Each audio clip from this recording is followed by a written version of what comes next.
But let's move on. That's one internal problem. Let's look at another problem. This particular problem concerns Muhammad. Who was Muhammad? Was he a prophet of God? How do we know? We'll be talking about that issue in the coming months. But one issue I want to point to today is, and it has to do with another internal inconsistency within Islam, has to do with the idea that Muhammad brought the Quran, and therefore we know, number one, that Muhammad was a prophet, and number two, the Quran is the Word of God. How? Why?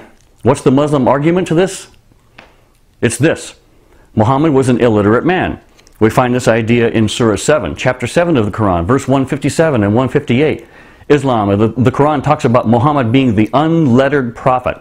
The unlettered prophet. That term, they say, unlettered prophet, means that Muhammad could neither read nor write. And so, as an unlettered prophet, as an illiterate man, the fact that the Quran came through him, through the angel Gabriel, to Muhammad, Muhammad was able to produce the Quran, this glorious piece of literature, even though he was an illiterate man, attests to the fact that, number one, Muhammad was a prophet of God. That was his sole miracle. The fact that the Quran even came about through Muhammad is a miracle in itself. And number two, it attests to the fact that the Quran must be the Word of God. Because an illiterate man, an unlettered man, could not have produced this magnificent piece of literature. So let's look at that for a moment. Let's tear that idea apart. Let's consider some other things we find. And let's think about this critically. Number one, if Muhammad was illiterate, then, number one, why did his wife Khadijah, his very first wife Khadijah, hire Muhammad as her business manager? Now we know when we read the traditions, when we read Muhammad's biography, when we read the history of Al-Tabari, we find out that Khadijah was a very wealthy woman. She was 40 years old when she met Muhammad. He was 25. So Muhammad was 15 years younger than Khadijah. Khadijah was a very wealthy woman. She had a very prosperous trading business back and forth between the Saudi Arabian Peninsula and up into Syria and back. And she hired Muhammad because supposedly he was known to be very honest, a good man. And so she hired him to be her business manager. Now, why in the world would Khadijah hire this very knowledgeable, the very intelligent businesswoman? Why would she hire somebody to be a business manager if this person could neither read nor write? You would think a business manager would somehow have to keep track of business transactions and of necessity would need to write down those business transactions that occurred.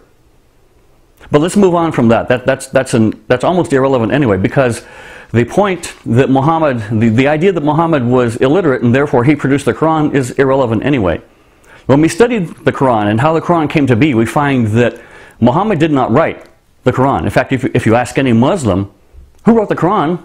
Did Muhammad write the Quran? The answer will be vehemently no. Muhammad did not write the Quran. It was written down by the Sahaba, by those who were Muhammad's close companions as he began receiving revelations.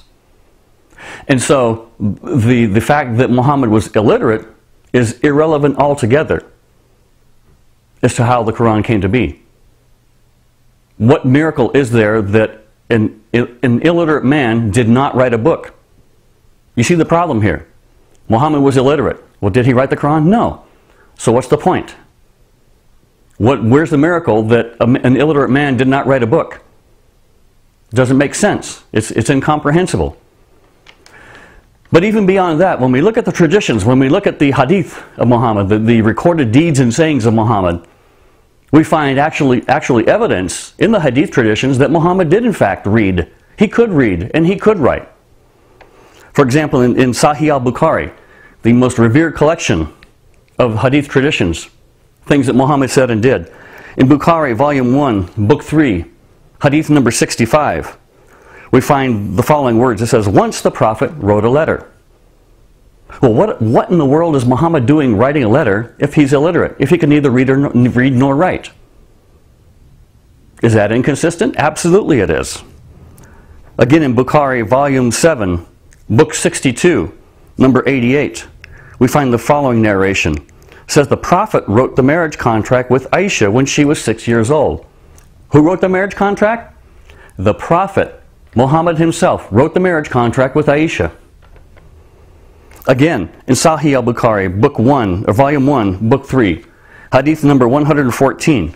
This is talking about when Muhammad was close to death. He was nearing the end of his life. And he knew he was dying. And he asked for his followers to bring him something to write his final instructions on. In volume 1, book 3, number 114, we find the following. It says, when the ailment of the prophet became worse, he said, bring from me writing paper, and I will write for you a statement, after which you will not go astray. So how in the world is this illiterate prophet, this illiterate man, asking his close companions, those who were around him, surrounding him on his deathbed, to bring him something to write on, to write the final instructions for his followers, so that they would not be led astray after his death? How could he be writing his final instructions if he could not write at all? And so you see there's a problem for Islam. There's an internal inconsistency. We're going to be discovering many of these internal inconsistencies over the coming weeks and months. Now, Muslims will say, well, hold on. You Christians have nothing to gripe about. The Bible is full of internal inconsistencies and contradictions as well. I'll challenge any Muslim to point out any of those for me. All the ones that Muslims have pointed out in the past, they've all been answered before. They're very easy. The majority of them have to do with simple scribal errors that occurred during the transcription of the various manuscripts as they were handed down from one generation to the next. They were copied by scribes as generations proceeded, and every now and then a scribe would make an error. Usually a marking concerning the numbers, a number of something, number of Solomon's horses, number of Solomon's stables, and so forth. So there are minor inconsistencies of those types. But it doesn't matter. Those have all been answered. For you Christians that are watching this video, I want to point you to a couple of resources that you can use where you can find all these objections already answered. Here's one of them. The Encyclopedia of Bible Difficulties by Gleason Archer. Informed answers to your most troublesome questions. Very good resource. Just about every contradiction you'll find Muslims raising against the Bible are answered in this book. Here's another one. Hard Sayings of the Bible by Walter Kaiser, Peter Davids, F.F. Bruce, and Manfred Brock. Hard Sayings of the Bible. Again, inconsistencies, at least perceived inconsistencies in the Bible, perceived contradictions that have been answered. Indisputable. When Skeptics Ask by Norm Geisler and Ron Brooks. Another very great resource, and again, a companion book to that one, When Critics Ask. Again, by Norm Geisler and Thomas Howe.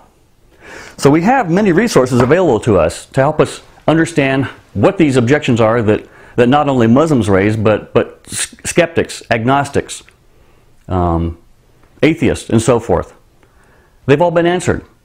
Christianity has stood the test of time. The Bible has stood the test of time. The Bible has withstood every attack that has come against it in terms of historical accuracy, archaeological accuracy, scientific accuracy.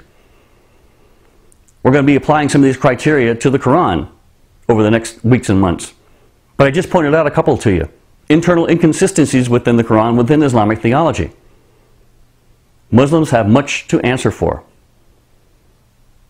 Come home. Come back to the real truth. Come back to the truth of the Bible.